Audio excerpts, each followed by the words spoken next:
Olá, meus amigos do Adventismo Vivo. Sejam muito bem-vindos para mais um estudo da Bíblia.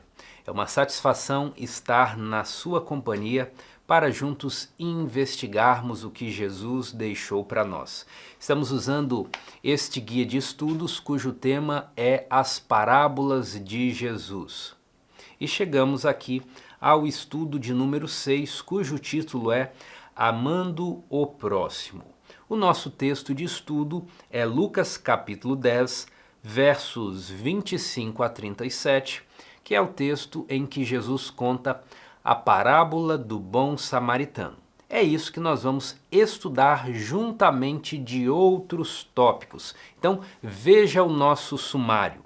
O primeiro item que vamos abordar é a divisão dos reinos israelitas. E você pode se perguntar, ora, o que esse tópico tem a ver com o assunto da lição? Bem, precisamos estudar os reinos, a divisão dos reinos israelitas para compreender exatamente o tópico de número 2, a origem dos samaritanos. Já que vamos estudar a parábola do bom samaritano, precisamos entender a origem dos samaritanos, e isso acontece por meio do estudo da divisão dos reinos israelitas. Vamos estudar também ali no tópico 3 a origem do rabinismo, isso vai nos ajudar a entender o contexto da parábola. Depois vamos fazer a leitura comentada de Lucas capítulo 10, versos 25 a 37, como nós sempre fazemos aqui, a leitura do texto da semana. E por fim, vamos fazer a aplicação da parábola, do ensino da parábola, discutindo sobre o amor ao próximo como expressão da verdadeira religião. Então, sem mais demoras, vamos direto para o assunto. Veja o mapa que aparece na tela. Ele ilustra o reino de Israel. Porém, ali nós vemos o reino de Israel dividido. A parte em azul, o norte, reino de Israel, com capital em Samaria, e a parte ao sul, numa cor amarelada, alaranjada, em que nós temos o reino do sul, o reino de Judá, cuja capital é Jerusalém. A princípio, no princípio da monarquia, esses territórios estavam unidos, estavam unificados. Você se lembra como começou a monarquia em Israel? O primeiro dos reis foi Saul. Depois ele foi seguido por Davi, que foi seguido por seu filho Salomão. Porém, o que aconteceu nos dias de Salomão? Salomão se envolveu com a idolatria, Salomão quebrou a sua aliança com Deus e por isso Deus determinou que o seu reino seria dividido.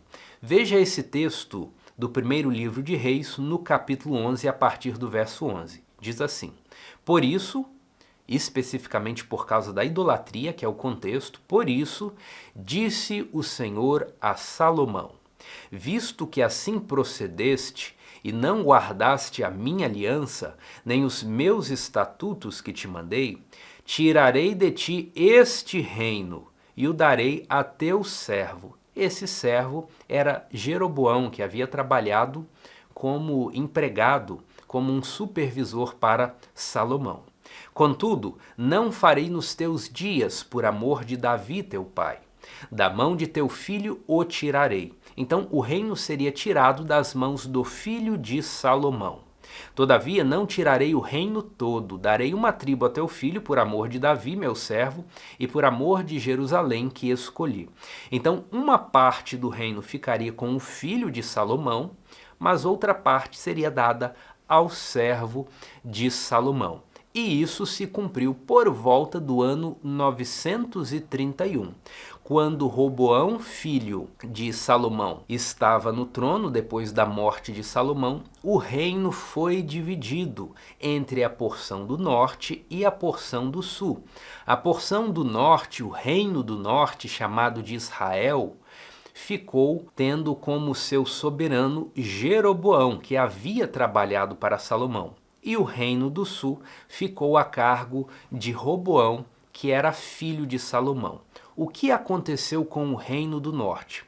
Passados alguns séculos, Passadas muitas gerações, no ano 722 a.C., a Assíria destruiu Samaria, que era a capital de Israel, a capital do Reino do Norte. E veja como esse episódio da destruição, da queda de Samaria, é descrita no livro de Reis, capítulo 17, verso 6, diz assim: No 9º ano de Oséias, esse Oséias era o então rei do Reino do Norte, o então rei de Israel. No 9º ano do seu governo, o rei da Síria tomou a Samaria e transportou a Israel para a Síria e os fez habitar em Halá, junto a Habor e ao rio Gozã, e nas cidades dos Medos. Então perceba o que está acontecendo aqui. Quando Samaria é destruída, o rei da Síria pega os habitantes de Samaria e leva para a Síria. Ele faz um transporte de pessoas, ele leva para o cativeiro. Mas a história termina aí? Não. Veja aqui a continuação do texto, ainda estamos no 2º livro de Reis, capítulo 17. Vamos ler essa porção, ela é grande, mas é importante para o nosso entendimento. 2º Reis, capítulo 17, a partir do verso 24, diz assim. Então, nós já acabamos de ler que o rei da Síria transportou os habitantes de Samaria para a Síria. Agora ele também faz um movimento contrário. Ele também leva pessoas de outros povos para morar em Samaria. Veja então 2º Reis 17, a partir do verso 24. O rei da Síria trouxe gente de Babilônia, de Cuta, de Rava, de Ramate e de Sefarvaim, e os fez habitar nas cidades de Samaria, em lugar dos filhos de Israel. Tomaram posse de Samaria e habitaram nas suas cidades. A princípio, quando passaram a habitar ali, não temeram ao Senhor. Então, mandou o Senhor para o meio dele leões, os quais mataram a alguns do povo. Pelo que se disse ao rei da Síria: As gentes que transportaste e fizestes habitar nas cidades de Samaria não sabem a maneira de servir o Deus da terra. Por isso, enviou ele leões para o meio delas, os quais as matam, porque não sabem como servir o Deus da terra. Então o rei da Síria mandou dizer: Levai para lá um dos sacerdotes que de lá trouxestes, que ele vá e lá habite e lhes ensine a maneira de servir o Deus da terra. Foi, pois, um dos sacerdotes que haviam levado de Samaria e habitou em Betel, e lhes ensinava como deviam temer o Senhor. Porém, veja o verso 29 agora, ele está em negrito. Porém, cada nação fez ainda os seus próprios deuses nas cidades em que habitava, e os puseram nos santuários dos altos que os samaritanos tinham feito. Então, o que nós vemos a partir da queda de Samaria? Nós vemos uma mistura religiosa e, ao mesmo tempo, um culto paralelo. Por que uma mistura religiosa? Porque o povo que estava em Samaria tinha sido instruído na lei de Moisés, mas ao mesmo tempo a cidade ela é enchida com habitantes de outros povos, de outras culturas e de outras religiões, e esse encontro de pessoas com religiões tão diferentes na mesma cidade, no mesmo território, fez com que essas religiões em parte fossem mescladas.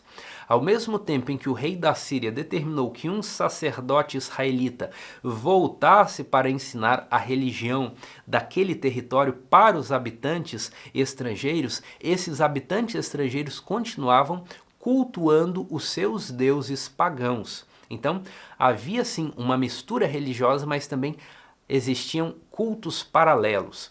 Vamos continuar aqui no verso 30. Os de Babilônia, os habitantes que vieram de Babilônia para Samaria, fizeram Sucot-Benot, e os de Cuta fizeram Nergal, e os de Ramate fizeram Acima, os aveus fizeram Nibaz e Tartaque, e os Sefarvitas queimavam seus filhos a Andrameleque e Anameleque, deuses de Sefarvaim. Essa é uma descrição do culto paralelo, mesmo havendo um sacerdote israelita para instruí-los na lei de Deus e como eles deveriam servir a Deus Jeová, eles continuavam servindo também aos deuses pagãos. Verso 32. Mas temiam também ao Senhor. Dentre os do povo constituíram sacerdotes dos lugares altos, os quais ofereciam a favor deles nos santuários dos altos. Agora preste atenção no verso 33. De maneira que temiam ao Senhor e ao mesmo tempo serviam aos seus próprios deuses, segundo os costumes das nações dentre as quais tinham sido transportados. Aí está a origem do povo samaritano. Os samaritanos que vão rivalizar com os judeus no tempo do Novo Testamento surgem de uma mistura, de uma miscigenação entre povo de Israel, povo da aliança descendente de Abraão e povos pagãos que tinham sido trazidos do norte, da Babilônia e das regiões vizinhas pelo rei da Assíria. Então essa mistura, essa miscigenação também gerou uma mistura religiosa, em que elementos do paganismo eram misturados com elementos da adoração ao Deus verdadeiro. E a partir de então, os samaritanos passam a ser vistos com um grande estigma de um povo contaminado, de um povo que foi misturado com os pagãos. E, portanto, eles eram meio pagãos e meio adoradores do Deus verdadeiro, mas eles não tinham uma postura 100% confiável, eles não tinham uma religião 100% pura na ótica dos seus irmãos do Reino do Sul. Essa é a origem dos samaritanos e isso explica por que eles eram odiados pelos judeus lá no contexto do Novo Testamento. Bem, vimos o que aconteceu com o Reino do Norte e como isso deu origem aos samaritanos. Agora vamos ver o que aconteceu com o Reino do Sul. Séculos depois da destruição de Samaria pela Assíria, lá no ano 586 a.C., ocorreu a destruição de Jerusalém por Babilônia. E aqui nós estamos falando daquele episódio em que Nabucodonosor vem, destrói o templo, saqueia o templo, mata milhares de pessoas e leva tantos outros como escravos para a Babilônia. Isso está descrito lá no segundo livro de Crônicas, no capítulo 36, a partir do verso 15. Vamos ler isso aqui para entendermos também. Aqui nós vamos ver qual foi o motivo de Deus ter permitido que Nabucodonosor, rei da Babilônia, viesse e destruísse o Reino do Sul, a sua capital, Jerusalém. Qual foi o motivo? Por que Deus permitiu isso? Veja o texto. O Senhor, Deus de seus pais, começando de madrugada, falou-lhes por intermédio dos seus mensageiros, porque se compadecera do seu povo e da sua própria morada. Eles, porém, zombavam dos mensageiros, desprezavam as palavras de Deus e mofavam dos seus profetas. O que é mofar dos profetas? É ridicularizar os profetas, é ter em pouca conta aquilo que eles falam. É isso que o povo do Reino do Sul fez, zombou, rejeitou os profetas. E qual foi o resultado? O texto continua assim: até que subiu a ira do Senhor contra o seu povo, e não houve remédio algum. Por isso, veja a explicação, por isso, porque o Reino do Sul rejeitou a Deus, rejeitou os profetas, rejeitou a revelação da lei de Deus. Por isso, o Senhor fez subir contra ele o rei dos caldeus, Nabucodonosor, o qual matou os seus jovens à espada na casa do seu santuário, e não teve piedade nem dos jovens, nem das donzelas, nem dos velhos, nem dos mais avançados em idade. A todos os deu nas suas mãos. E pulando agora para o verso 20, os que escaparam da espada, a esses levou ele para a Babilônia, onde se tornaram seus servos e de seus filhos, até ao tempo do rei da Pérsia. Então, grave isso. Deus permitiu o cativeiro babilônico para o Reino do Sul porque eles ignoraram a lei e ignoraram a mensagem dos profetas. Mas o livro de Crônicas disse que isso duraria até ao tempo do Reino da Pérsia. Por quê? O que aconteceu no tempo do Reino da Pérsia? Veja essa passagem de Esdras. É o início, são os primeiros versos do livro de Esdras. Diz assim: no primeiro ano de Ciro, rei da Pérsia, para que se cumprisse a palavra do Senhor por boca de Jeremias, despertou o Senhor o espírito de Ciro, rei da Pérsia, o qual fez passar pregão por todo o seu reino, como também por escrito, dizendo: assim diz Ciro, rei da Pérsia: o Senhor, Deus dos céus, me deu todos os reinos da terra e me encarregou de lhe edificar uma casa em Jerusalém de Judá. Quem dentre vós é de todo o seu povo, seja seu Deus com ele, e suba a Jerusalém de Judá, e edifique a casa do Senhor, Deus de Israel. Ele é o Deus que habita em Jerusalém. Quando a Pérsia, os medo-persas, sucederam os babilônicos, foi concedido ao povo judeu, ao povo de Judá, ao povo do Reino do Sul, que voltasse para Jerusalém, para que saíssem do seu cativeiro e se estabelecessem de onde eles foram tomados e reconstruíssem o templo de Deus em Jerusalém. Perceba o seguinte: o Reino do Norte nunca voltou para Israel, apenas o Reino do Sul que foi restaurado do cativeiro. E por que é importante nós destacarmos isso? Para compreender um fenômeno que é chamado de rabinismo. Veja esse gráfico que está na tela para nós encaixarmos a peça desse quebra-cabeça. O que causou o cativeiro babilônico do Reino do Sul? Nós já lemos isso, foi a idolatria, foi o desprezo pela lei de Deus, foi a rejeição dos profetas de Deus, foi por esse motivo que Deus permitiu o cativeiro babilônico. Após o cativeiro, o povo retorna para Jerusalém e acontece uma renovação da aliança. Lá, mais ao final do livro de Esdras, nós lemos sobre as reformas de Neemias.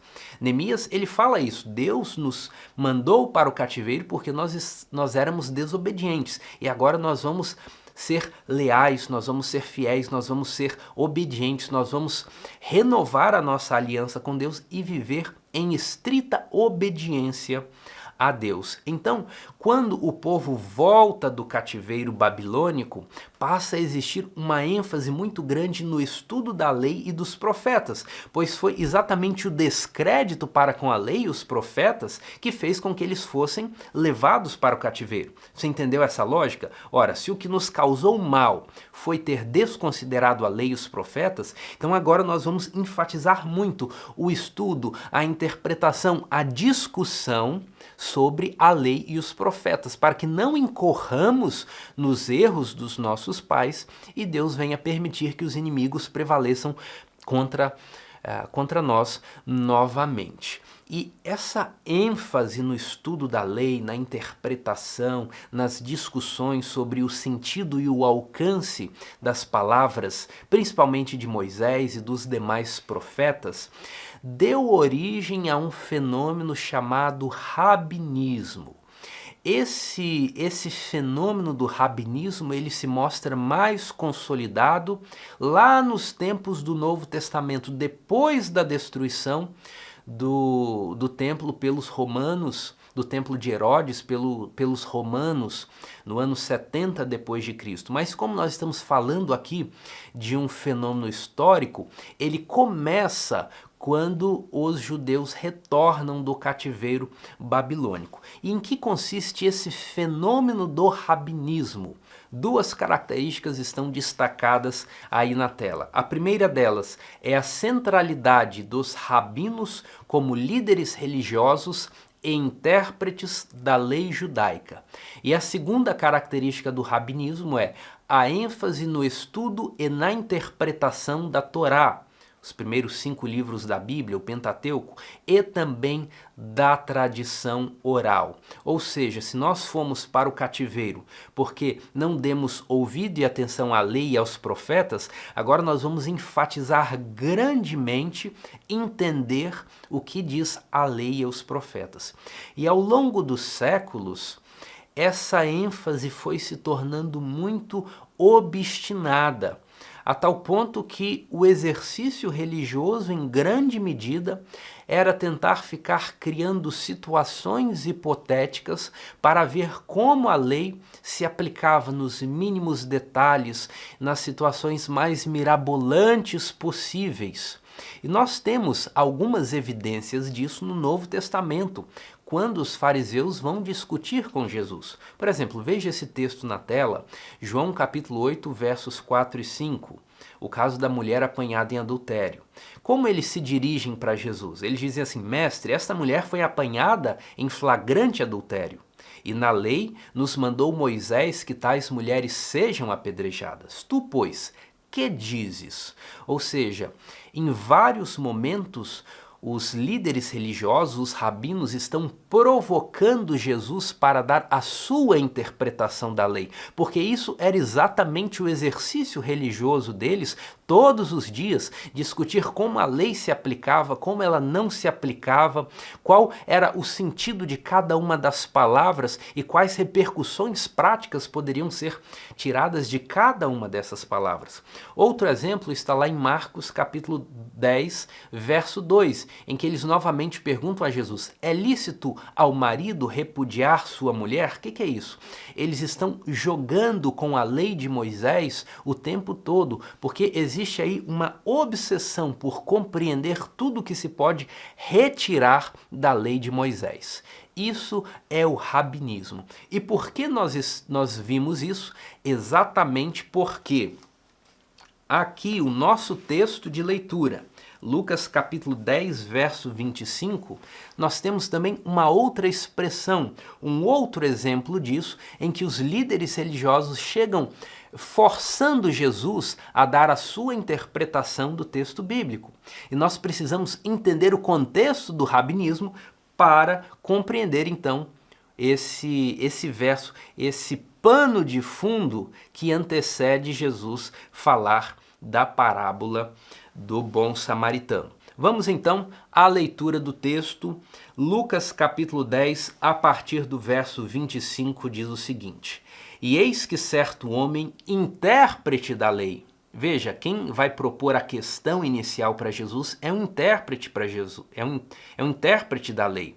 Ele está chamando Jesus para o círculo das discussões rabínicas, tentando esmiuçar a lei, tentando retirar da lei de Moisés tudo que for possível. Agora você entendeu por que nós estudamos a cisão dos reinos israelitas? Porque isso nos ajuda a compreender tanto a origem dos samaritanos, como nos ajuda a compreender também o fenômeno do rabinismo que está sendo exemplificado exatamente aqui no verso 5, quando o intérprete da lei se levantou com o intuito de pôr Jesus à prova e disse-lhe: Mestre, que farei para herdar a vida eterna?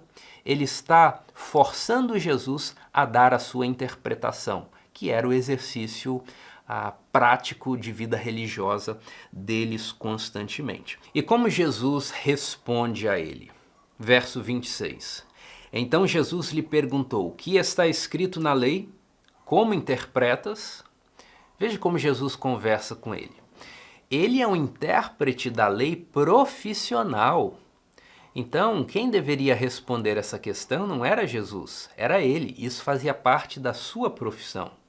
Mas Jesus aqui, ele devolve a pergunta para ele. Isso aqui não é uma repreensão, mas sim um ato de cortesia. Jesus permite que ele responda a própria pergunta para que ele esteja ali na condição de um ensinador para o povo. Jesus não ataca a sua posição. Jesus é cordial aqui nessa resposta. Verso 27. A isto ele lhe respondeu: O intérprete da lei responde Jesus citando 2 versos. O primeiro deles é: amarás o Senhor teu Deus de todo o teu coração e de toda a tua alma e de todas as tuas forças e de todo o teu entendimento. E amarás o teu próximo como a ti mesmo. Quando o intérprete da lei dá essa resposta, ele está fazendo a citação de 2 textos da lei mosaica. O primeiro deles é Deuteronômio capítulo 6, verso 5, que diz exatamente: amarás o Senhor teu Deus de todo o teu coração. E o segundo texto é Levítico 19, verso 18. E é aqui que nós vamos nos aprofundar mais. O que diz Levítico 19, verso 18, que é citado aqui parcialmente pelo intérprete da lei. O texto completo diz assim: não te vingarás, nem guardarás ira contra os filhos do teu povo, mas amarás o teu próximo como a ti mesmo. Eu sou o Senhor. E qual é o comentário de Jesus? Verso 28. Então Jesus lhe disse: respondeste corretamente. Faze isto e viverás. E o diálogo poderia ter terminado aí. Mas o intérprete da lei prolonga o debate falando assim no verso 29. Ele, porém, querendo justificar-se, perguntou a Jesus: quem é o meu próximo? E essa é a pergunta central aqui no nosso estudo. Quem é o meu próximo? Por que o intérprete da lei fez essa pergunta? Quem é o meu próximo? Aqui o verso 29 responde: porque ele queria justificar-se. Como assim ele queria justificar-se e para isso fez a pergunta: quem é o meu próximo? Para entender isso, veja o texto que aparece na tela. É uma citação do livro O Desejado de Todas as Nações, página 350. Diz assim: o doutor, aquele intérprete, achou-se um transgressor da lei. Sentiu-se convicto em face das penetrantes palavras de Jesus.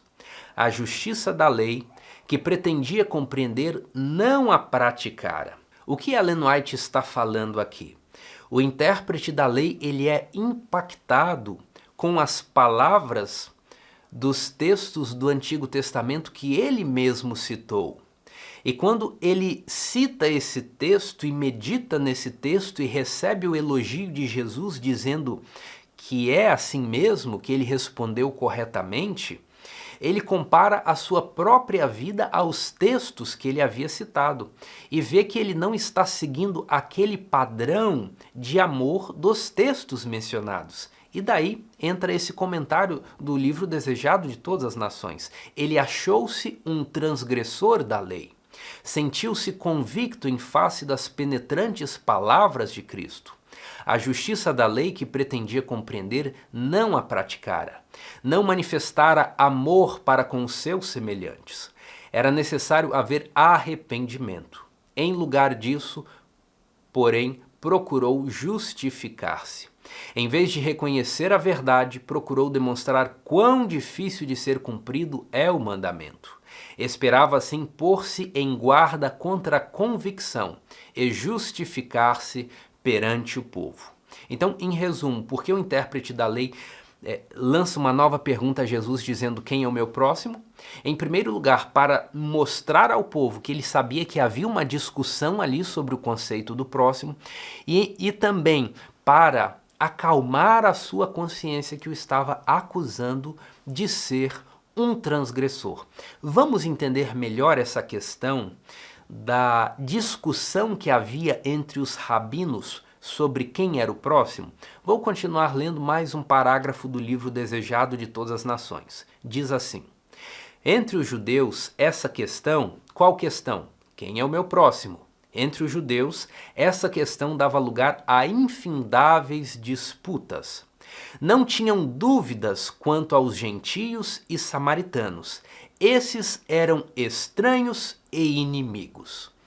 Porque os judeus não consideravam gentios e samaritanos como o seu próximo. e porque para eles eram estranhos e inimigos. Vamos analisar agora o texto que o intérprete da lei citou.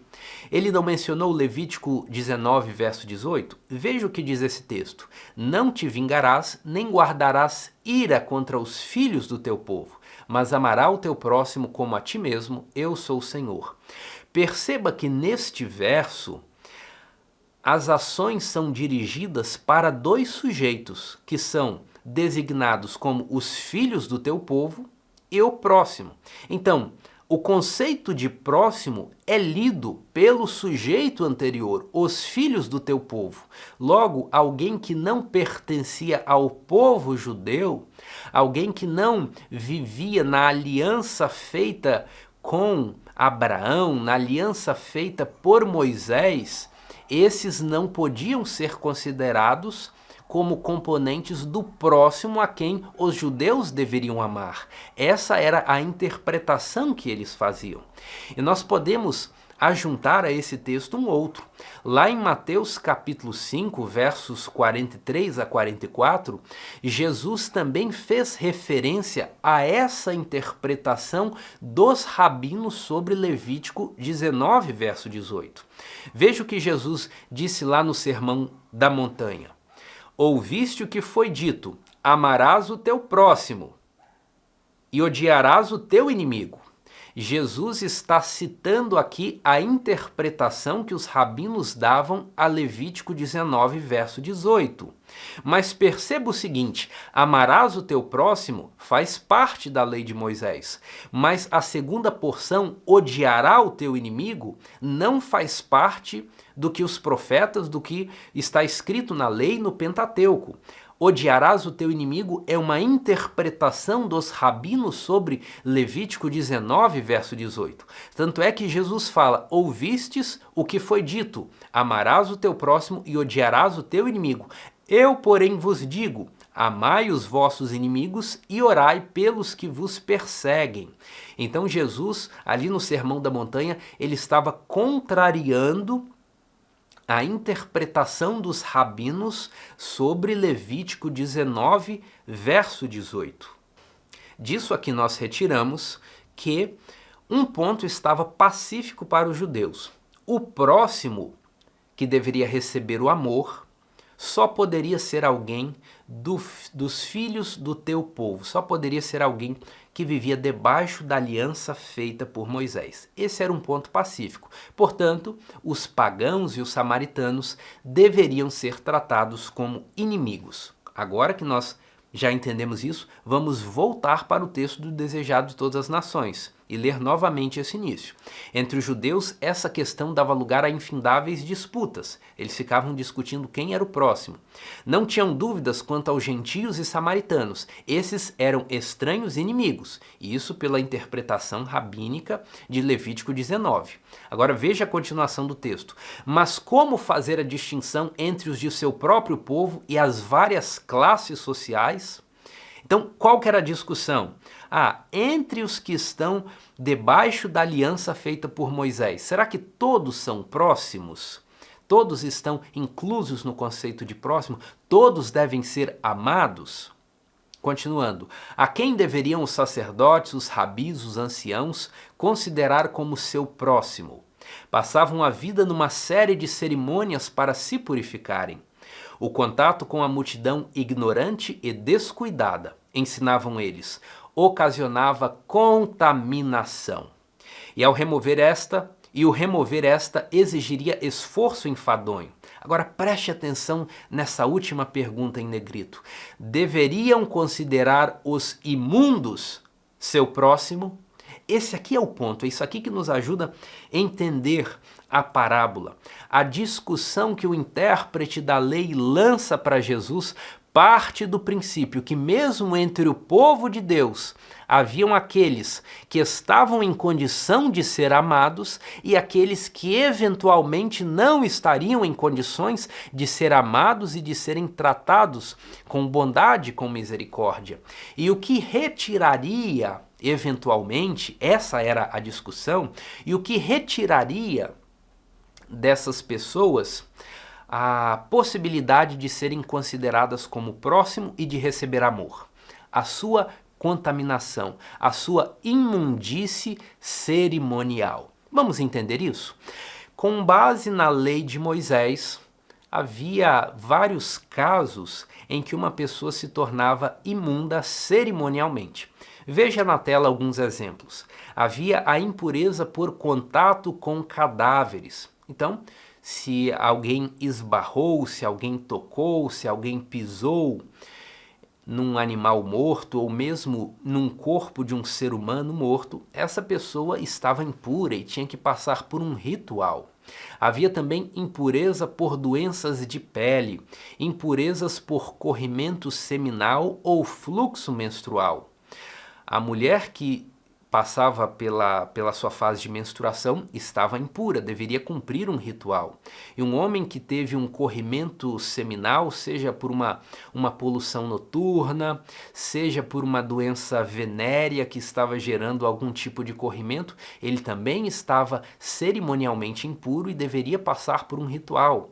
Também estava impuro aqueles que praticavam relações sexuais, eles deveriam se lavar imediatamente após o ato para que a sua imundícia fosse tirada. Também havia impureza pelo mofo, pelo bolor nas casas ou nas roupas. Então, o que estava por trás dessa pergunta, quem é o meu próximo, é o debate dos rabinos pelo seguinte: até que ponto a obrigação de amar o próximo poderia ser excluída para evitar a contaminação? Se para eu ajudar o próximo eu tiver que tocar em um cadáver e me contaminar cerimonialmente por isso, será que é justo que eu tenha de ajudar o próximo? Perceba qual é a discussão que está por detrás dessa parábola? É justamente a impureza cerimonial como uma escusa, como uma excludente do dever de amar o próximo. E por que isso é um absurdo?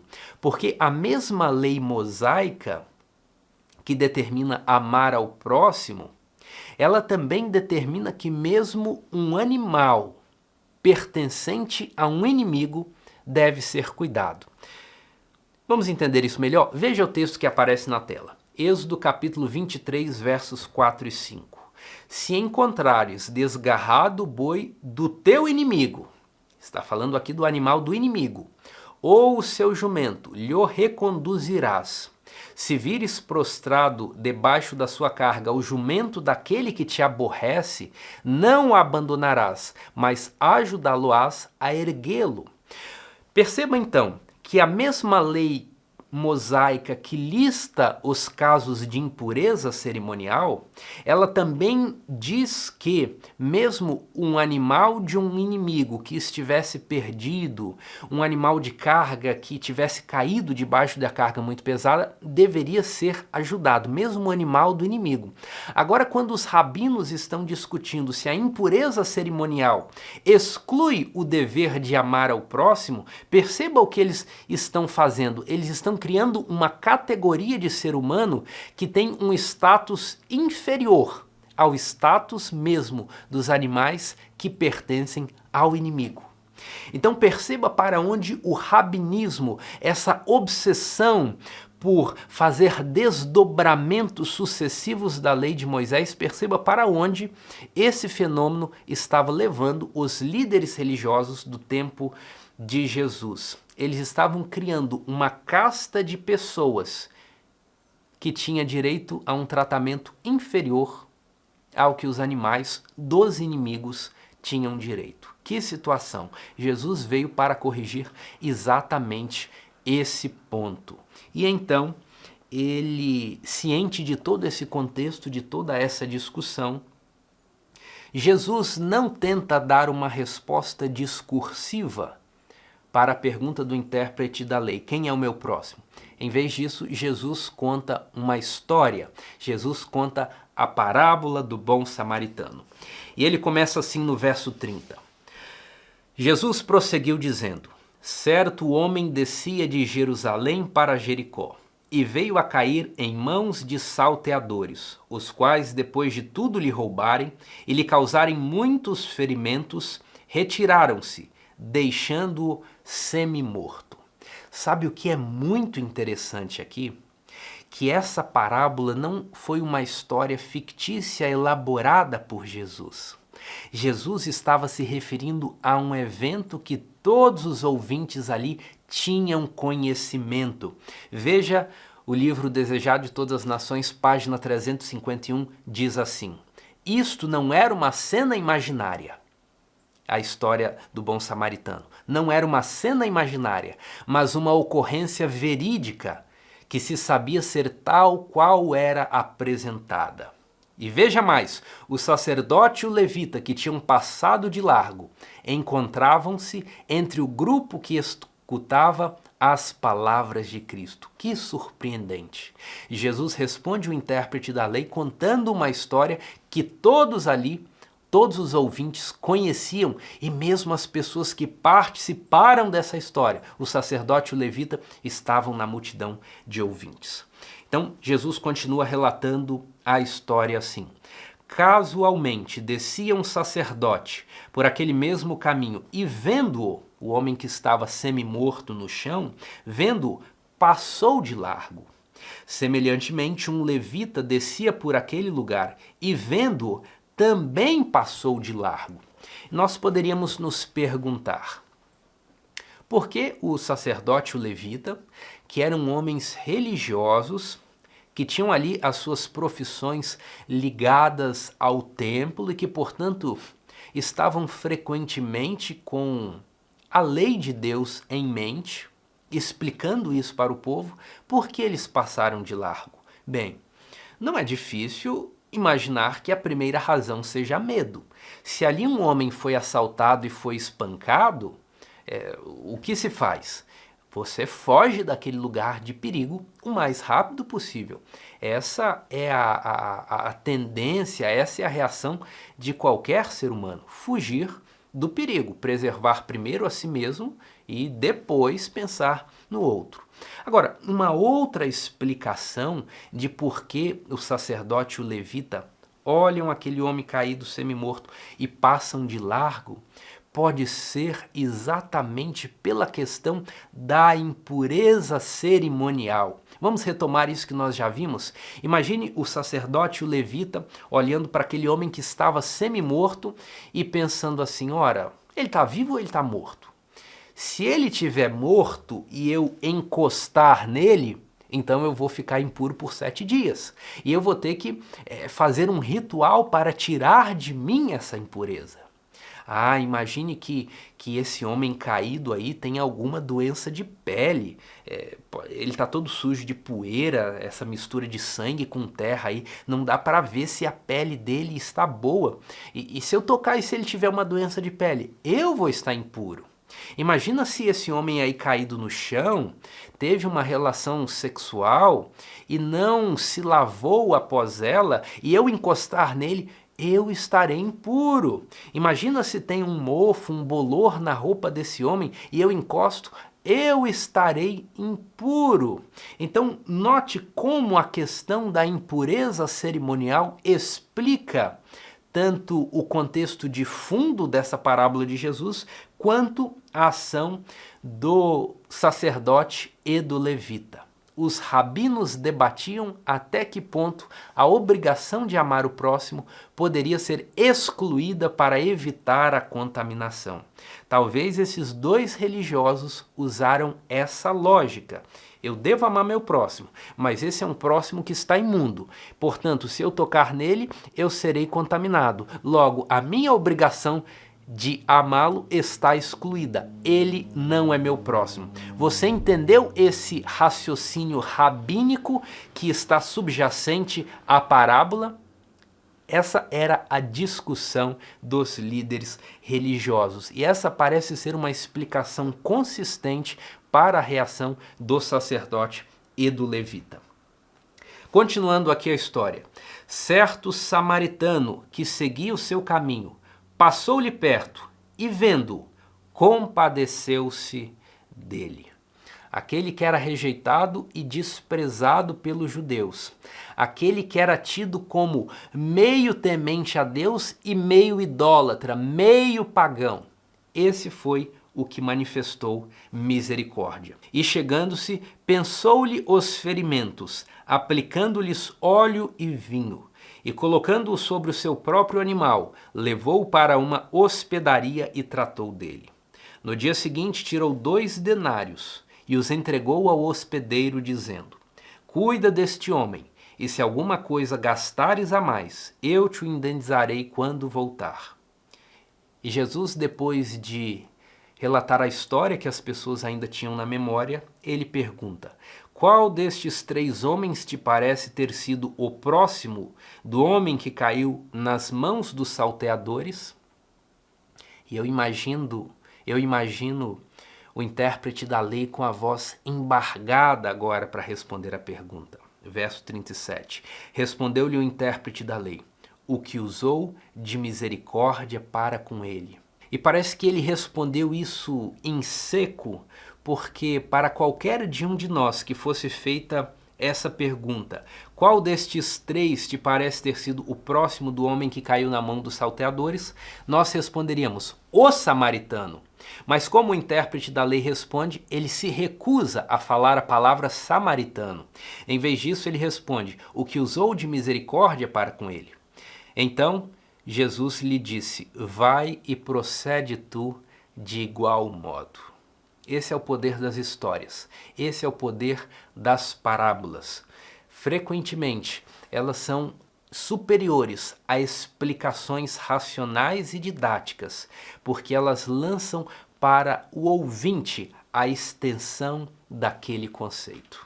E o livro O Desejado de Todas as Nações arremata dizendo assim: Cristo mostrou que nosso próximo não quer dizer simplesmente alguém de nossa igreja ou da mesma fé. Não tem que ver com distinção de raça, cor ou classe. Nosso próximo é todo aquele que necessita de nosso auxílio. Nosso próximo é toda alma que se acha ferida e quebrantada pelo adversário. Nosso próximo é todo aquele que é propriedade de Deus. E com base nisso, nós precisamos trazer para nós hoje qual a lição prática dessa parábola. A lição prática é que não há desculpas, não há justificativas para nós deixarmos de fazer o bem para alguém. Não importam as circunstâncias, não importa a nacionalidade, não importa a cor da pele, não importa mesmo a crença religiosa daquela pessoa, mesmo que seja uma crença combativa à nossa, ele é o nosso próximo e é digno do nosso amor, da nossa compaixão e da manifestação da nossa misericórdia. E a lição, depois de nos falar dessa conclusão da história, ela vai além. E ela pede que nós leiamos alguns versos que se encontram lá no livro de Tiago. Isso é recomendado aqui na parte de quarta-feira. Portanto, vamos ler aqui, em primeiro lugar, Tiago capítulo 1, verso 27, que diz assim: a religião pura e sem mácula para com o nosso Deus e Pai é esta: visitar os órfãos e as viúvas nas suas tribulações, e a si mesmo guardar-se incontaminado do mal. Aqui os órfãos e as viúvas são tomados como representantes de toda a classe dos pobres e sofredores. Então o que eu retiro desse texto? Se eu apenas vou à igreja, se eu apenas canto, se eu apenas leio a Bíblia, se eu apenas sou dizimista, se eu apenas cumpro as formalidades religiosas e paro por aí, a minha religião não é verdadeira. Percebe como isso é profundo, como isso nos pega, como isso nos leva à reflexão? Se eu não estou envolvido no cuidado dos órfãos ou das viúvas, ou, traduzindo para os nossos dias, se eu não estou envolvido no cuidado dos pobres e dos sofredores, a minha religião não é verdadeira. E a semelhança dos rabinos do tempo de Jesus, nós poderíamos introduzir nesse debate vários motivos para nos excluir do dever de ajudar os pobres e sofredores. Nós poderíamos dizer assim, mas hoje em dia você ajuda alguém, dá um dinheiro e ele vai comprar bebida alcoólica, ele vai comprar droga com esse dinheiro que eu ajudar. Percebe que quando nós falamos isso, não que não seja verdade, mas nós estamos usando de um raciocínio muito parecido com aquele que foi usado pelos rabinos do tempo de Jesus. Nós estamos procurando uma justificativa que legitime não auxiliarmos quem precisa de auxílio. Percebe como isso nos faz pensar, como precisamos examinar as nossas ações? Veja, eu não estou dizendo que é fácil você dar esmolas, eu não estou dizendo que o problema da pobreza nos grandes centros urbanos é algo simples, é uma discussão simplória. De modo algum. O que eu estou dizendo é que não podemos usar das dificuldades inerentes à nossa sociedade para nos excluirmos do dever de ajudar os outros, porque foi isso que Jesus reprovou contando a história do bom samaritano. Nada que exista no outro faz com que eu deixe de ter o dever de ajudá-lo e de auxiliá-lo quando ele estiver precisando. Se a minha religião acontece apenas na igreja, ela não é verdadeira, porque a religião verdadeira se manifesta em atos de misericórdia para com os pobres e com os sofredores. O segundo texto, também do livro de Tiago, está lá no capítulo 2, versos 14 a 17, e diz assim: Meus irmãos, qual é o proveito se alguém disser que tem fé, mas não tiver obras? Pode acaso semelhante fé salvá-lo? Se um irmão ou uma irmã estiverem carecidos de roupa e necessitados do alimento cotidiano, e qualquer dentre vós lhes disser, ide em paz, aquecei-vos e fartai-vos, sem contudo lhes dar o necessário para o corpo, qual é o proveito disso? Assim também a fé, se não tiver obras, por si só está morta. De nada vale dizermos que cremos em Jesus, que queremos pregar o Evangelho, se nós não satisfizermos as necessidades físicas das pessoas que estão no nosso raio de influência e que estão carentes de recursos materiais ou mesmo de um apoio emocional. A nossa religião não é verdadeira e a nossa fé está morta se ela não tiver uma aplicação prática. Por fim, quero ler ainda um outro texto do livro O Desejado de Todas as Nações, que diz assim: Na história do bom samaritano, Jesus ofereceu uma descrição de si mesmo e da sua missão. Veja que interessante. Qual é a simbologia dessa parábola que Jesus contou? O bom samaritano ilustra a obra de Cristo. Como assim? Continuando o texto. O homem, o ser humano, fora enganado, ferido, despojado e arruinado por Satanás, sendo deixado a perecer. Da mesma forma que o homem assaltado foi deixado meio morto na beira da estrada. O Salvador, porém, teve compaixão do nosso estado de desamparo. Deixou sua glória para vir em nosso socorro. Achou-nos quase a morrer e tomou-nos ao seu cuidado. Curou-nos as feridas, cobriu-nos com sua veste de justiça, proveu-nos um seguro abrigo e tomou à sua própria custa plenas providências em nosso favor. Morreu para nos resgatar. Mostrando o seu próprio exemplo, diz a seus seguidores: Isto vos mando, que vos ameis uns aos outros, como eu vos amei a vós, que também vós uns aos outros vos amei. Esta é a mensagem da parábola do bom samaritano. Nós fomos amados por Jesus quando éramos indignos, pecadores, rebeldes, desinteressados. Nesse estado, ele veio e nos resgatou. Da mesma forma como uma reação ao amor que Cristo manifestou por nós, nós também iremos atrás dos pobres, dos sofredores, dos ingratos, daqueles que não estão interessados, e levaremos a eles a salvação que Cristo um dia trouxe a nós, suprindo não apenas as suas necessidades espirituais, mas também as suas necessidades físicas e emocionais, demonstrando o amor de Jesus, que é capaz de operar a redenção no ser humano. Ele nos amou primeiro e por isso nós amamos o nosso próximo, aquele que está ao nosso redor, aquele que está no raio da nossa influência. Durante essa nova semana, você será testado, você será provado. Diante de você serão colocadas pessoas em situação de necessidade.